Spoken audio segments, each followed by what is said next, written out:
Zdravím všechny u svého dalšího videa.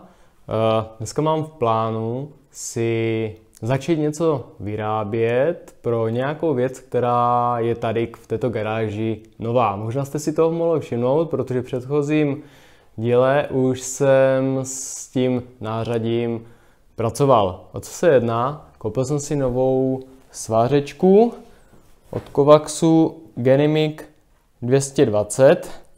Co mám v plánu, tak je si vyrobit nějaký vozík právě pro tuto svářečku.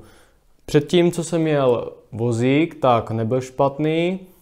Samozřejmě za dobu toho používání bych chtěl vychytat nějaké mouchy, a to především kolečka, protože občas, když jsem svařoval něco venku, na zahradě nebo kolem domu, tak ty kolečka byly malé na to, abych jezdil třeba po trávě. Takže tady u tohoto vozíku, který mám v plánu si vyrobit, bych chtěl udělat, nebo bych si chtěl koupit větší kolečka, tak abych mohl vlastně jezdit po té trávě a bylo to snazší, než nechávat někde láhev, brát si celečko do ruky a řešit tu nějakou třeba dlouhou hadici, co se týká svářečky a potom to tlakové láhve. Takže mám něco nakreslené a můžeme se jít na to podívat. Tak jak můžete vidět na videu, jedná se o jednoduchý vozík, nic složitého. Materiál, který použiju, je ze zbytku jeklu, který mám tady ve své dílně. Je to 35 a 20 s tím, že 35 bude ten půdorys, ta spodní část, plus tady tyhle ty vysoké nohy, a 25 bude vlastně to ostatní kolem. Šířka toho vozíku je 250, ale zřejmě ho ještě rozšířím kvůli stabilitě, aby se mi nevyvrácel. A v podstatě tady tyhle ty nohy, které mám, tak tam možná nebudou a udělám je takhle ze šikma.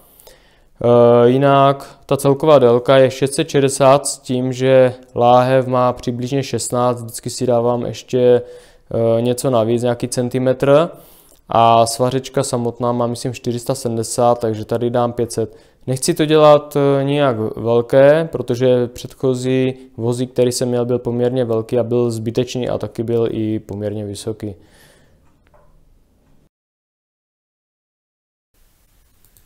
Tak jak můžete vidět na videu, tak půdorys už mám svařený, včetně těch dalších noh, a teď si vyměřuju bočnice a nakonec jsem se rozhodnul, že je udělám ze šikma.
můžete vidět, finální verze vozíku pro svářečku.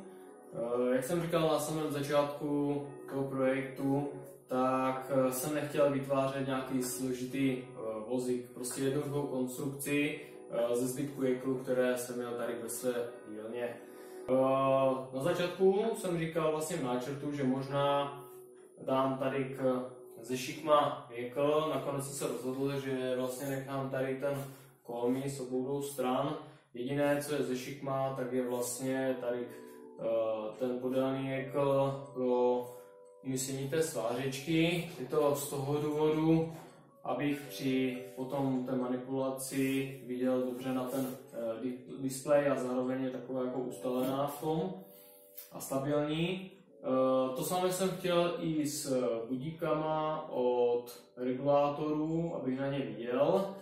Předtím jsem je měl dané takhle ze šikma a furt jsem se díval, jestli tam mám nebo nemám ještě. Uchycení té láhve jednoduchým koženým páskem, který jsem měl na předešlém vozíku. Ten pásek drží poměrně dobře, nepouští nic, takže to je v pohodě. Z druhé strany dva háčky navrtané pro uložení hořáků, zemnící svorky a vlastně kabel elektriky. A ještě jsem si tady dal takový klip pro uchycení vlastně rukavic. Asi si říkáte, kam dám to ostatní nářadí, jako jsou kleště nebo kladívko nebo cokoliv, co vlastně používám při svařování, tak mám v plánu si koupit levnou krabici plastovou s víkem a tu si vlastně chci dát tady dolů. Jinak, jak můžete vidět, tak jsem nakonec koupil takové širší kolečka s duší. Chtěl jsem to ještě původně rozšiřovat, ten vozík, ale myslím si, že to je zbytečné, protože drží poměrně, je stabilní poměrně dobře. Možná si někdo může říct, že při tom svařování, že abych je nepropíchnul, ale většinou, když svařuju, tak ten vozík mám 1–2 metry daleko od toho svařování, takže si myslím, že to je v pohodě. Tak to je asi k tomu všechno. Pokud se vám video líbilo, tak mi můžete dát like a já se budu těšit u dalšího videa. Tak se mějte hezky a zatím čau.